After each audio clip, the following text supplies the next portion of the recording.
Kita lanjutkan. Kemudian Allah menyebutkan sebagai tanggapan atas sebagian pikiran yang mungkin muncul dari sebagian orang bahwa Allah telah ingkar janji terhadap janji yang pernah disampaikan kepada para rasul dan kaum mukminin. Fala tahsabannallaha mukhlifa wa'dihi rusulah. Janganlah sekali-kali engkau menganggap Allah telah ingkar janjinya terhadap para rasulnya. Orang yang ingkar janji itu antara dua, dia tidak mampu mewujudkan janjinya, terlanjur janjinya terlalu besar, tetapi di luar kapasitas dan kemampuan dia untuk bisa mewujudkan janji itu. Maka mau tidak mau harus ingkar janji, tidak melaksanakan janji. Itu yang terjadi. Kita sudah janji macam-macam, ternyata tidak bisa kita realisasikan karena di luar kemampuan saya untuk menepati janji itu. Atau yang kedua, terlanjur janji, setelah dipikir ternyata tidak real janji ini, tidak benar. Kenapa saya menjanjikan yang seperti itu? Ada perubahan pikiran. Saya terlanjur janji karena saya tidak tahu dampak dari apa yang saya janjikan. Setelah saya pikir ternyata tidak benar pikiran saya yang pertama yang mendorong saya untuk mengucapkan janji itu. Ada perubahan dalam kesimpulan terhadap apa yang dijanjikan. Kedua-duanya tidak berlaku bagi Allah Subhanahu wa ta'ala. Allah Maha Kuasa. Allah bisa melakukan ancamannya tanpa ada kekuatan apapun yang bisa menghadang Allah atau menghalau Allah dari melakukan ancamannya. Karena Allah mengatakan ketika fala tahsabannallaha mukhlifa wa'dihi rusulah innallaha azizun dzuntiqam. Untuk jawaban kemungkinan pertama bahwa orang tidak menepati janji karena kelemahan dia, ketidakmampuan dia, terjawab oleh sifat aziz. Allah maha perkasa, maha kuat. Tidak ada kekuatan apapun yang bisa menandingi kekuatan Allah Subhanahu wa ta'ala. Aziz. Karena itu tidak mungkin Allah akan menyalahi janjinya. Jadi penyebutan sifat ini kalau kita tinjau ini sebagai jawaban. Sebagai jawaban dari kegalauan sebagian orang, atau kecemasan sebagian orang, atau bertanya-tanyanya sebagian orang, kenapa Allah tidak membela kaum mukminin dan segera menjatuhkan siksanya terhadap orang-orang yang zalim? Jangan-jangan Allah sudah ingkar janji. Maka Allah mengatakan wala tahsabannallaha mukhlifa wa'dihi rusulah. Ketika Allah mengatakan jangan kamu sekali-kali beranggapan bahwa Allah menyalahi janjinya, pasti akan muncul pertanyaan, bukankah kenyataannya seperti ini? Tidak terjadi. Jangan-jangan karena kelemahan Tuhan. Maka Allah segera jawab, innallaha aziz. Allah itu maha perkasa, azizun dzuntiqam. Dan Allah, Zu itu artinya pemilik, intiqam itu arti aslinya adalah reaksi ketidaksukaan terhadap perilaku orang terhadap kita, sehingga mendorong kita untuk melakukan tindakan serupa terhadapnya atau yang lebih dari apa yang dia tindakan terhadap kita. Terjemahan yang mungkin gampang dipahami, membalas, ya, membalas. Tetapi sekali lagi juga bahwa ada sesuatu yang mendorong kita untuk membalas orang yang berbuat tidak baik terhadap kita. Apa yang mendorong kita untuk membalas itu? ingin memuaskan nafsu kita, kan begitu, biar lega kita. Setelah kita balas, lega kita, terpuaskan ya. Kalau belum ada pembalasan, masih ada sesuatu yang kurang, belum terpuaskan dalam diri kita. Setelah terpuaskan, redahlah, ada perubahan. Tentu Allah tidak dalam rangka itu ketika Allah menjatuhkan sanksinya, siksanya yang Allah sifati dengan dzuntiqam. Allah membalas bukan dalam rangka tasyafi untuk melegakan zat Allah, karena ada sebagian makhluknya yang zalim terhadap makhluk yang lain, zalim terhadap Allah dengan menyekutukan Allah, katakan tidak. Tetapi ini adalah bentuk dari keadilan Allah subhanahu wa ta'ala. Allah ketika dzuntiqam, sekali lagi bukan dalam rangka tasyafi. Allah diantara juga bentuk pembalasan Allah, Allah turunkan dalam bentuk aturan hukum. Hukum melalui syariat Allah tetapkan. Pelaku kejahatan A akan dijatuhi sanksi ini, pelaku kejahatan B akan dijatuhi sanksi ini, dan demikian seterusnya. Ini adalah bentuk pembalasan, sehingga kezaliman sosial akan dibalas dengan pembalasan sosial yang diatur oleh undang-undang dalam Islam. Yang membunuh orang akan dihukum dengan hukum qisas, kecuali kalau keluarga korban memaafkan. Kalau tidak, dia harus dibunuh sebagai hukum balasan. Itu juga sebenarnya masuk dalam kategori Allah menjatuhkan balasannya. Tetapi terkadang Allah menjatuhkan balasannya dalam bentuk siksa. Dan ini adalah wujud dari pembelaan Tuhan kepada orang-orang yang beriman. Innallaha azizun dzuntiqam.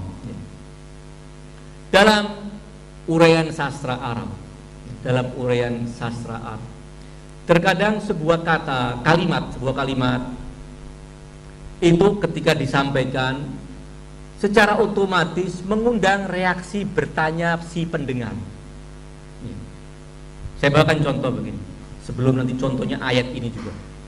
Ketika Allah berfirman kepada Nabi Nuh berdakwah, kemudian ditentang oleh mayoritas kaumnya, kecuali sedikit yang beriman kepada beliau. Allah telah menetapkan bahwa akan menyiksa mereka. Tetapi Nuh mengeluhkan kepada Allah. Sebelum Allah menetapkan, sebelum Allah memberitahu Nuh bahwa Allah akan menurunkan siksa kepada kaumnya yang kafir dan zalim itu, Nuh mengeluh kepada Allah. Keluhannya bisa ditemukan di antaranya di surat Nuh sendiri ya. Lalu Allah mengatakan begini, wala tukhatibni fil ladzina zalamu. Wahai Nuh, kamu tidak usah berbicara kepada saya, melaporkan kepada saya tentang orang-orang zalim itu. Jangan melaporkan sesuatu apapun tentang orang-orang zalim itu kepada saya. Larangan Allah kepada Nabi Nuh, jangan lapor lagi. Tentu Nuh akan bertanya, walaupun tidak bertanya, tetapi konteks pembicaraan itu memungkinkan si pendengar akan bertanya, memangnya kenapa saya tidak boleh melaporkan kezaliman mereka? Kenapa saya tidak boleh melapor tentang orang-orang zalim itu kepada kamu ya Allah? Bukankah kamu adalah Tuhan saya, tempat keluhan saya? Kenapa tidak boleh mengeluh? Kenapa tidak boleh melapor?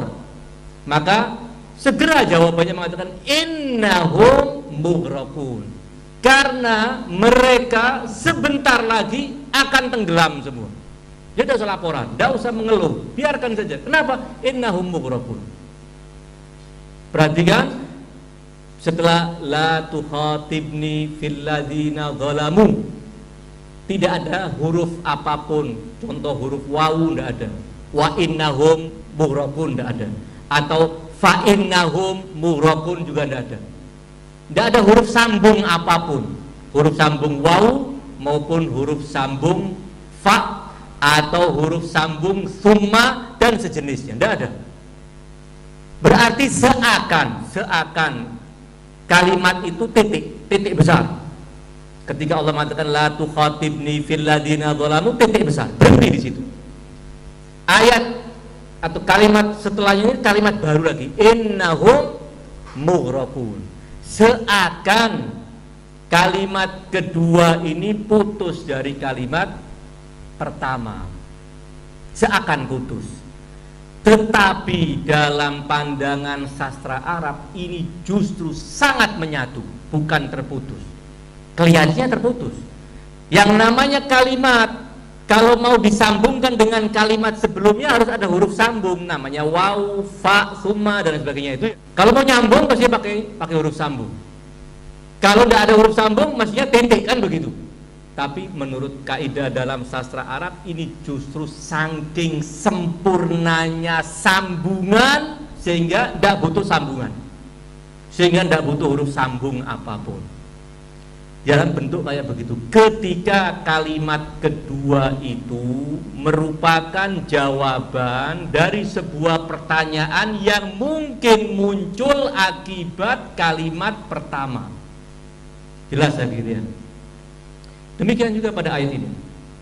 Fala tahsabannallaha mukhlifa wa'dihi rusulah. Janganlah sekali-kali kamu beranggapan Allah telah menyalahi janjinya terhadap para rasul. Jangan berprasangka seperti begitu.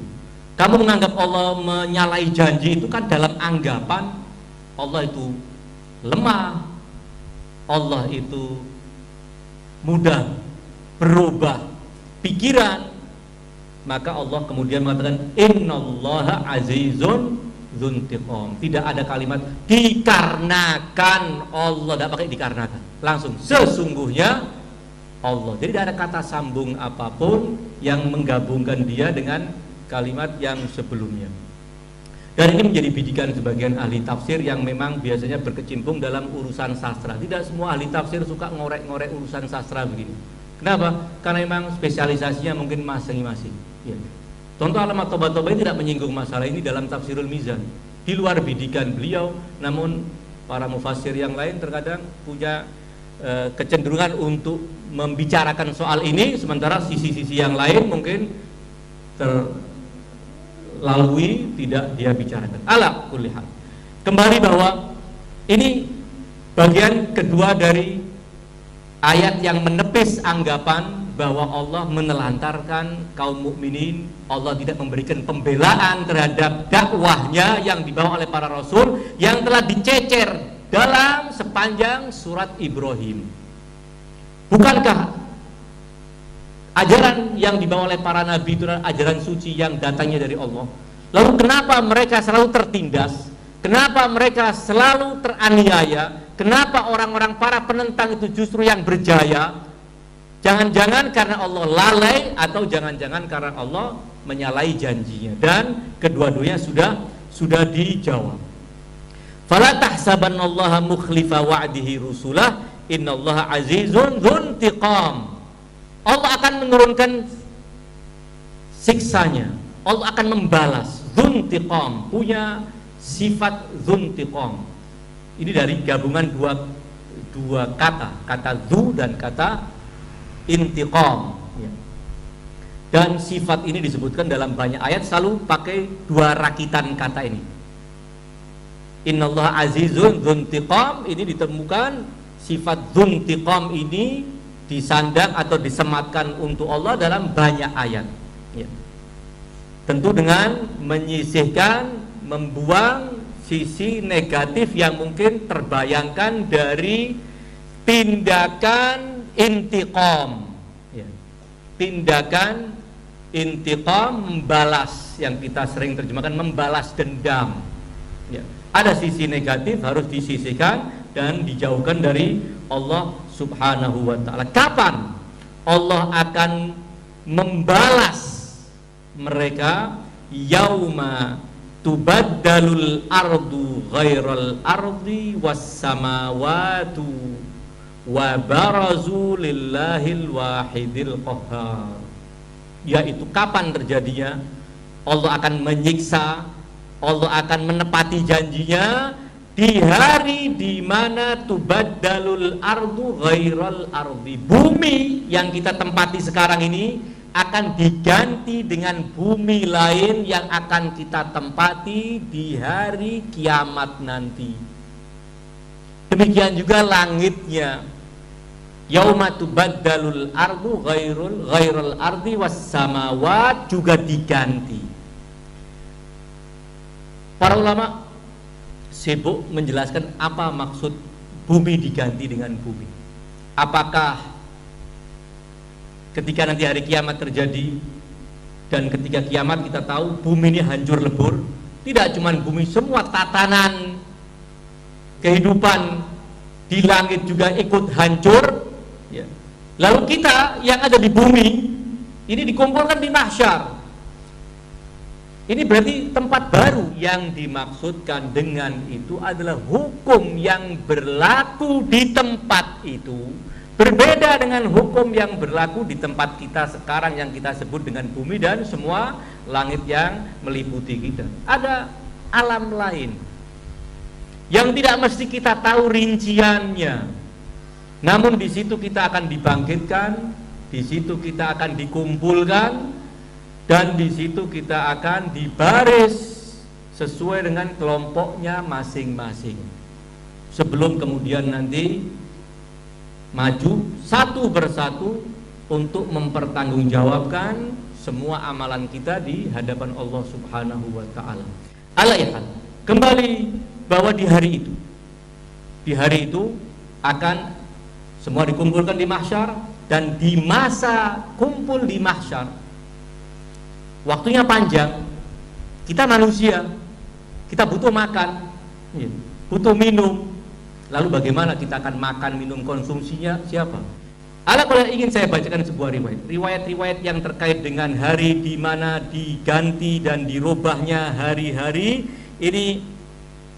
Banyak riwayat ya, tetapi akan saya bacakan satu riwayat saja karena ini terkait juga dengan upaya sebagian penguasa Bani Umayyah. Setiap Bani Umayyah berkuasa berusaha ingin menjatuhkan para imam Ahlul Bait di mata kaum muslimin secara umum dan khususnya di mata para pengikut setianya. Pada suatu hari disebutkan dalam riwayat dalam kitab Al-Irsyad, tulisan Syekhul Mufid, kitab Al-Irsyad juga sudah diterjemahkan. Saya pikir kitab Al-Irsyad itu sejarah 12 imam yang ditulis oleh Syekh Al-Mufid rahmatullah alaih. Juga disebutkan dalam kitab Al-Ihtijaj, tulisannya At-Tabarsi. Ada ulama Syiah namanya Tabarsi itu 3. Dari satu keturunan semuanya Tabarsi. Ada yang menulis kitab Majma'il Bayan itu Tabarsi. Ada penulis kitab Al-Ihtijaj At-Tabarsi, Tabarsi lain lagi. Ada kitab Makarimul Akhlak Tabarsi lain lagi. Tapi ini semua satu keturunan. Alaihal.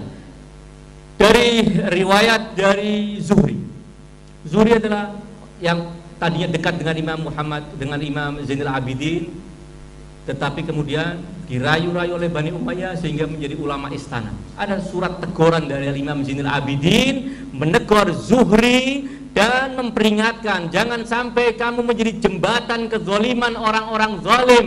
Kamu ulama, kenapa kamu mau menjadi pendukung orang-orang yang zalim? Diingatkan oleh Imam Zainal Abidin, namun dia tetap terhanyut dengan kenikmatan dunia yang disajikan oleh para zalimin.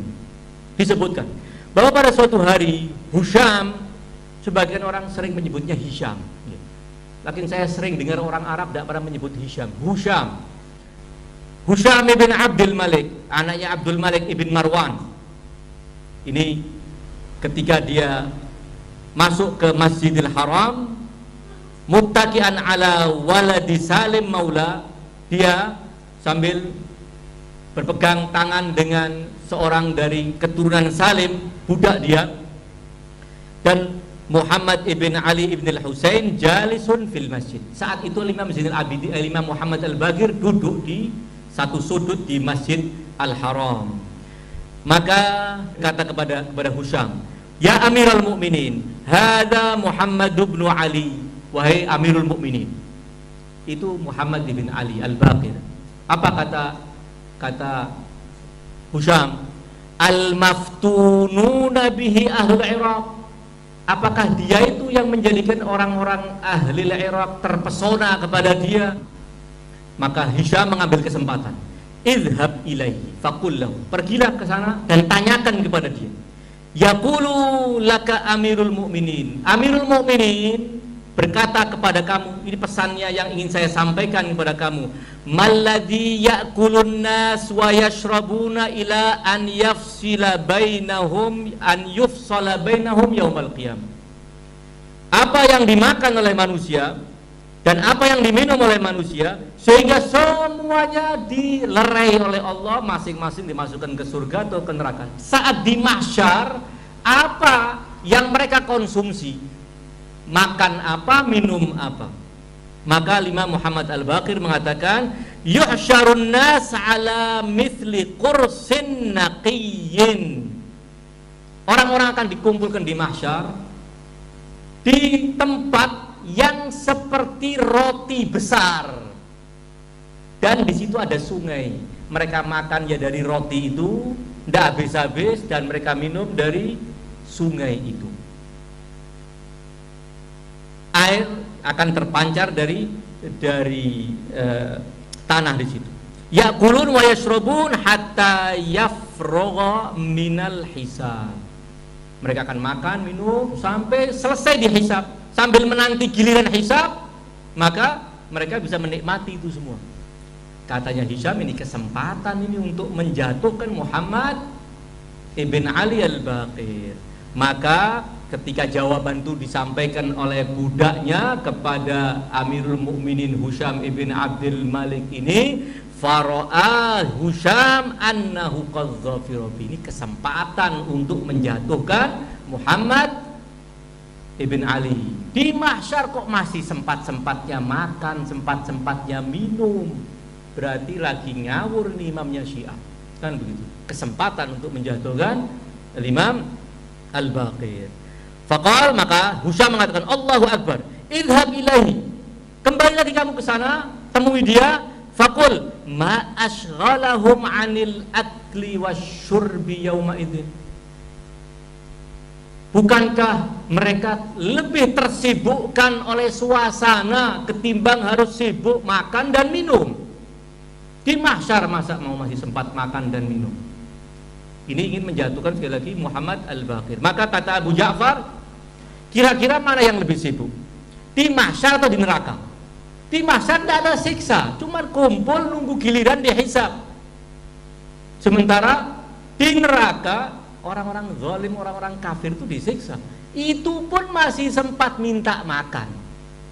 Ada ayat yang mengatakan, faqal hum finnari ashghal.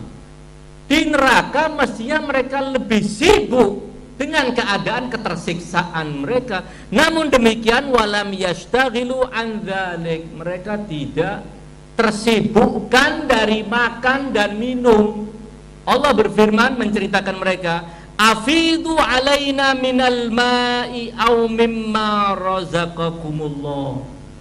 Wahai kalian yang mendapatkan kenikmatan dari Allah, mbok dikasih sedikit kami air atau apapun yang Allah telah anugerahkan kepada kami, biar kami bisa makan, bisa minum. Di neraka minta makan, minta minum, tidak sibuk kok. Di mahsyar kamu bilang sibuk. Alaihal fasakata Husyam la yarji' kalaman. Maka terdiam, tidak bisa ngomong lagi.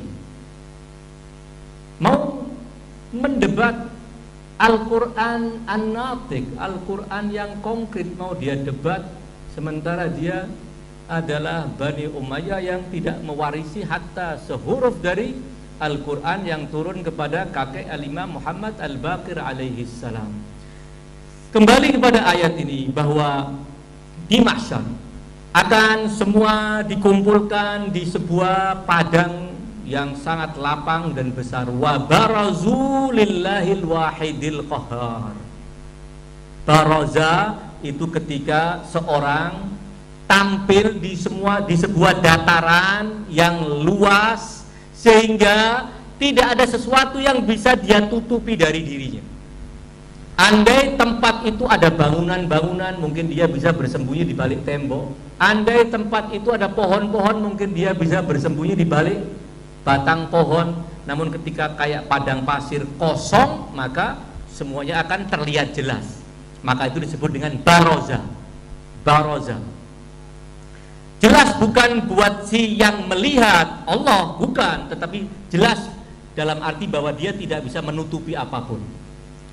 Di padang mahsyar semuanya akan terkumpul di padang yang lapang, semua itu menghadap kepada siapa? Menghadap kepada Lillahil Wahidil Qahhar, kepada Allah, zat yang maha esa dan zat yang maha perkasa. Qahhar itu yang bisa menundukkan kekuatan apapun, andai ada kekuatan yang dimiliki oleh siapapun.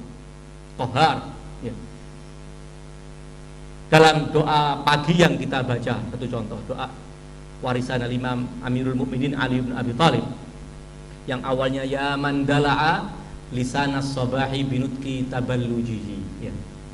Di antara, dan doa itu sangat luar biasa dari sisi susunan bahasanya, sangat luar biasa indahnya, dari sisi kekokohan maknanya. Karena mudah-mudahan kita diberi kesempatan untuk bisa melazimkan membaca doa itu. Alhamdulillah, di antara doa itu ketika puja-puji disampaikan oleh Imam Ali kepada Allah, salah satu pujian Imam Ali apa? Wa qahara ibadahu bil mauti wal fana. Allah akan menundukkan hamba dengan bil mauti wal fana, dengan kematian dan kefanaan. Qahara berarti Allah al-Qahhar, ya, yang akan menundukkan. Di hari kiamat tidak ada kekuatan yang bisa diandalkan, bahkan tidak ada kekuatan apapun kecuali kekuatan Allah Subhanahu wa ta'ala. Ketika Allah menyebutkan bahwa Allah itu akan membalas kejahatan orang-orang yang zalim di hari kiamat, tidak berarti Allah tidak membalas kezaliman orang yang zalim di hari dunia, tidak. Karena ada kaidahnya yang mengatakan bahwa menyebut sesuatu tidak berarti menafikan sesuatu lain yang tidak disebut, kecuali kalau memang disebut bahwa hanya ini dan tidak itu. Kalau tidak sekedar disebutkan, katakan saya mengatakan saya tadi malam ketemu Pak Fulan, ya. Padahal Pak Fulan itu bersama 3 temannya, tidak saya sebut. Ketika saya cuma menyebut satu, tidak berarti saya menafikan yang 3. Menyebut sesuatu, sekali lagi, belum tentu itu sebagai bukti penafian sesuatu lain yang tidak disebutkan. Allah adalah Dzuntiqam di akhirat, sebagaimana juga Allah Dzuntiqam di dunia. Allah maha perkasa di akhirat, sebagaimana juga Allah maha perkasa di dunia. Tetapi terkadang di dunia orang tidak memahami keperkasaan Allah, tidak menyadari, tidak mengimani, tidak mempercayai, masih menganggap ada keperkasaan lain. Tetapi ketika di akhirat semua itu akan hilang, akan terbongkar kepalsuan anggapan bahwa ada kekuatan selain kekuatan Allah. Walaupun kenyataannya sejak di dunia tidak ada kekuatan kecuali kekuatan Allah. Tidak ada sesuatu yang terjadi kecuali dengan izin Allah. Tetapi sebagian mengatakan bahwa bisa terjadi sesuatu walaupun tidak dikehendaki oleh Allah. Kekufuran semacam demikian akan terbongkar kepalsuannya di akhirat nanti. Sekali lagi bahwa ketika Allah menyebutkan Allah Innallah azizun dzuntiqam, penyiksaan Allah kepada mereka, yauma tubaddalul ardu ghairal ard ila akhir ayat. Sekali lagi tidak menafikan bahwa Allah juga akan menghukum, Allah akan membalas kezaliman orang-orang yang zalim di dunia. Ada satu ayat yang menurut hemat sebagian ulama ada keunikan. Di hari kiamat di hari kiamat.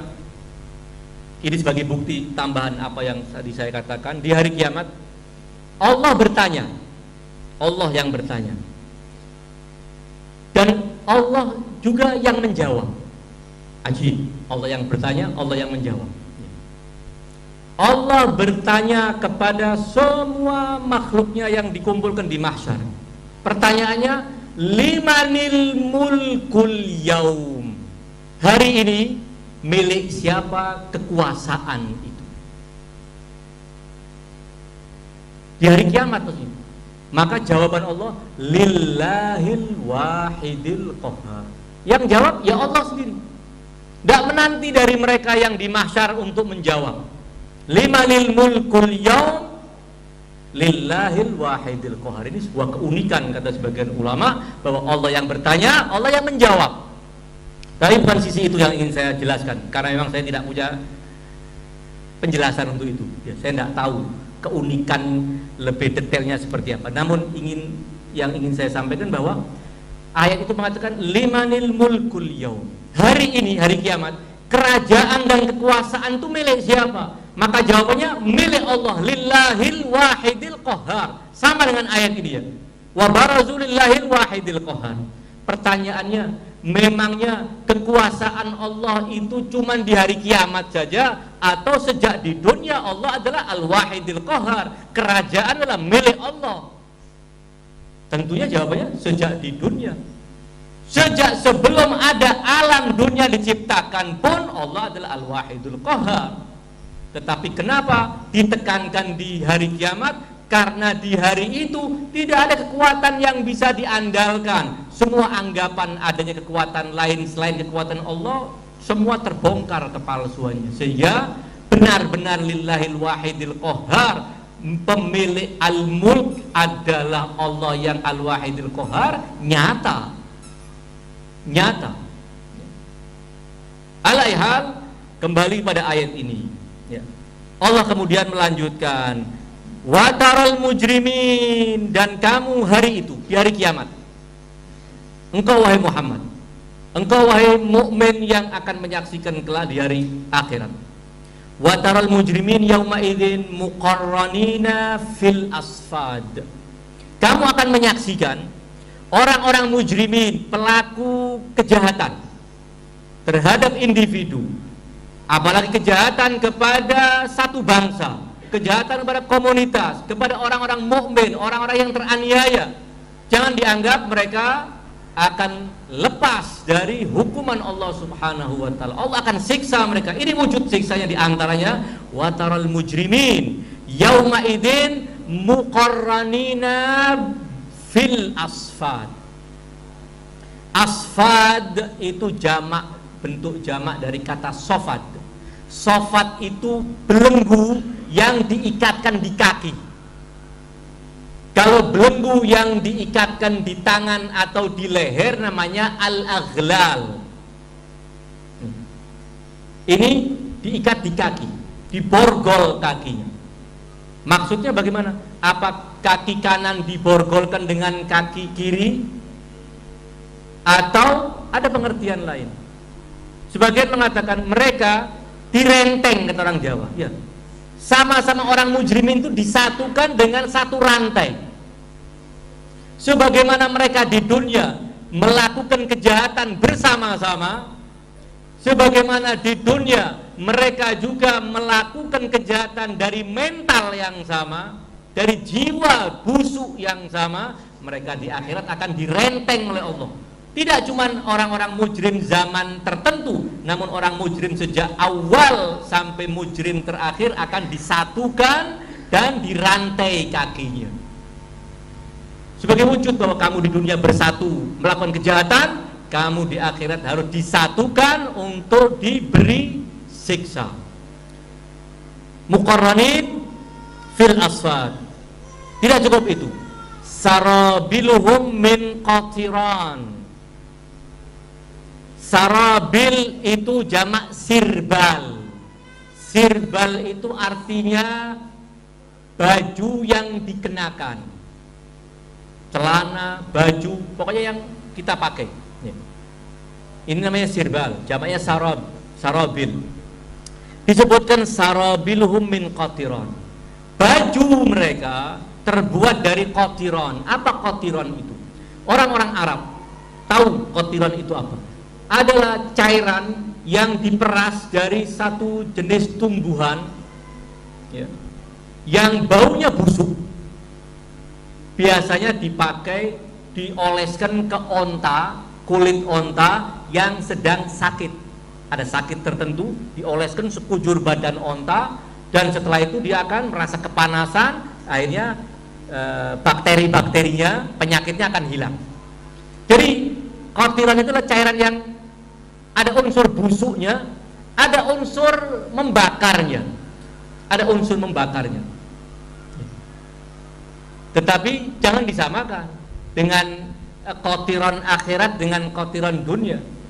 Mereka cuma digambarkan baju-baju mereka adalah min qatiran. Sekujur badan mereka dilumuri dengan bahan yang membakar dan baunya busuk. Dari satu sisi baunya menyengat hidung mereka, mereka tersiksa, dan dari satu sisi panas yang begitu menyengat sangat menyiksa mereka. Ini untuk sekujur badan mereka. Sarabilhum min qatiran wa taghsha wujuhahumun nar, dan wajah-wajah mereka diliputi oleh api, dibakar oleh api. Ini siksa orang-orang yang zalim di akhirat nanti. Liyadziyallahu kulla nafsin ma kasabat. Sesungguhnya Allah mengatakan agar Allah membalas setiap jiwa apa yang dia lakukan di dunia. Innallaha sari'ul hisab. Allah Maha cepat dalam memperhitungkan dan meminta pertanggungjawaban. Setelah itu baru Allah mengatakan hadza balaghun linnas. Penutup akhir dari surat Ibrahim. Ini semua ayat-ayat yang dijelaskan terkait dengan konsep tauhid, konsep kenabian, konsep keimanan pada hari kiamat, konsep berperilaku adil di muka bumi, berlaku baik, tidak berlaku zalim. Semua ini adalah balaghun linnas, adalah tabligh, penjelasan yang disampaikan. Balagh itu adalah penyampaian.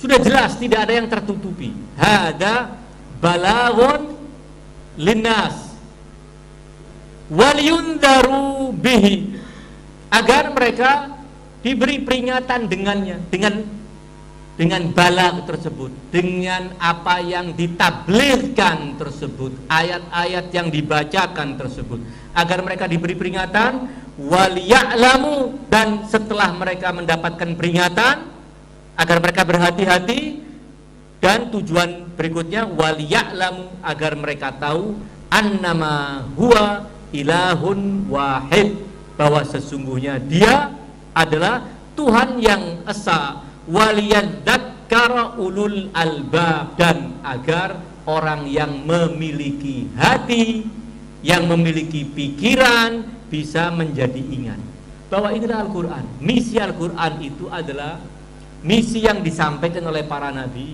sebagai penjelasan, bayan, hada balaghun linnas, agar mereka mendapatkan peringatan. Jangan sampai ada yang mengatakan bahwa tidak pernah mendapatkan peringatan apapun dari Allah. Allah tidak pernah mengutus para nabi untuk memperingatkan kami. Telah diperingatkan oleh Allah melalui ayat-ayat Al-Quran, agar mereka tahu. Setelah diperingatkan, mereka mikir, mereka jadi tahu bahwa tiada Tuhan selain Allah, dan agar orang-orang yang ulul albab menjadi ingat. Ini penutup ayat ini.